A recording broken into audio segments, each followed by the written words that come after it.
ស័យអូនរីករាយនឹងបានស្ដាប់វាចាវាថាថ្លៃហៅអូនមិនដែលយល់តែពេលនេះបានឃើញហើយបានស្គាល់សូមប្រនីមន្តកុំប្រែចិនដាសូមទេវតាព្រះសាផាត់លោកនេះធ្វើជាសាស្ត្រីក្តីស្នេហ៍បងជាព្រះថោងតងស្បៃស្រី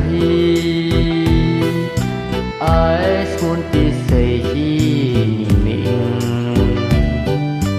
អូនជាហងរូបបងជានាងពុំអាចខុសពីពីលីបានទេអូនជាមញ្ឆាបងជាគង្គាអូនជាក្តាំងងារបងជាសន្តារបអូនបានรู้ក៏ព្រោះតែដងហើបងជាសន្សាមសម្រាប់អូនបងសូមសម្បត្តិហើយសច្ចា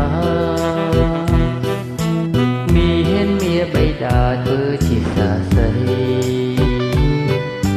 បើបងមិនស្មោះចំពោះរូបស្រីសូមឲ្យមេឃដីប្រន្ទាបងចុងអូនជឿហើយណាប្រលឹងស្នេហ៍ធ្នងអើបងអើយបងជឿចិនអូនចុងពេលថ្ងៃនេះតើអូនសូមនៅរួមបើមានតងខំប្រណីអូនផង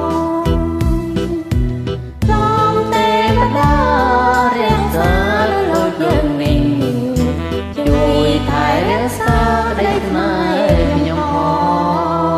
ងចាសូមអរគុណដែលបានចូលរួម